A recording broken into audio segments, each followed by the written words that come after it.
La parole de Dieu. En ce temps-là, Jésus disait aux pharisiens, « Mon témoignage est vrai. Vous, vous jugez de façon purement humaine. Moi, je ne juge pas. Et s'il m'arrive de juger, mon jugement est vrai, parce que je ne suis pas seul. J'ai avec moi le Père qui m'a envoyé. » Le commentaire. Pour naviguer en mer, rien ne vaut une bonne boussole.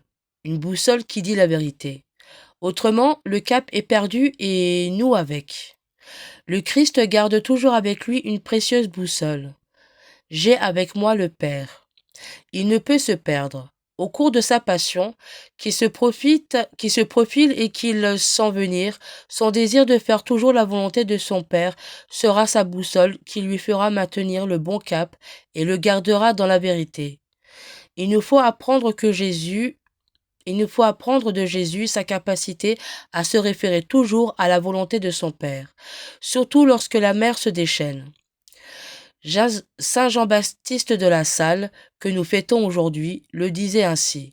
« Il me semble que ce que j'ai demandé à Dieu dans l'oraison est qu'il me fasse connaître ce qu'il veut que je fasse et qu'il me mette dans la disposition dans laquelle il me veut. » Pour traverser ce temps de la passion, demandons nous aussi à nous tenir toujours dans la volonté du Père. Partager.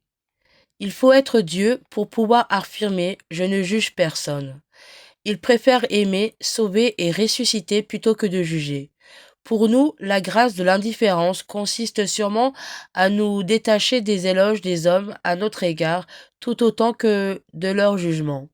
Cette part en nous de la vie intérieure, du cœur profond en lien avec le Seigneur, échappe à tout jugement. Les paroles du cardinal Newman proposent un chemin. En demandant la ferveur, je demande à être libéré de la peur des hommes et du désir d'être loué par eux. Pourquoi ne pas échanger avec d'autres sur les actes qui nous ont permis de grandir en liberté intérieure? À l'école de Sainte Faustine, de son petit journal au numéro 429. Ces paroles m'ont profondément impressionné et, quoique faisant semblant de ne pas les avoir entendues, je les comprenais bien et je n'avais aucun doute.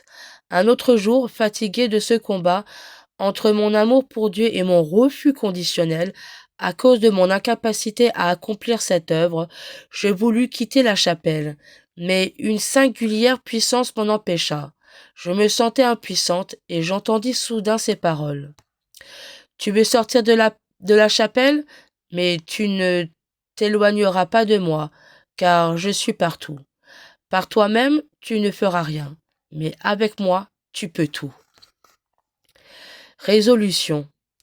Je ne reste pas seul dans mes difficultés et demande son aide au Seigneur. Priez. Êtes-vous malade et voulez-vous guérir? Il est médecin. Son sang adorable est un médicament souverain pour les maladies de l'âme et du corps. Êtes-vous brûlé par la fièvre des désirs impurs et des affections mondaines? Il est la fontaine qui rafraîchit, qui purifie, qui atteint le feu de la concupiscence. Êtes-vous triste? Il est le Dieu de toute consolation. Êtes-vous faible? Il est la force. Êtes-vous pauvre? Il est la richesse infinie. Avez-vous besoin d'aimer? Il est la beauté même, l'ami le plus dévoué, l'époux le plus tendre. Avez-vous peur de la mort? Il est la vie. Désirez-vous le ciel? Il est le chemin qui y conduit. Amen.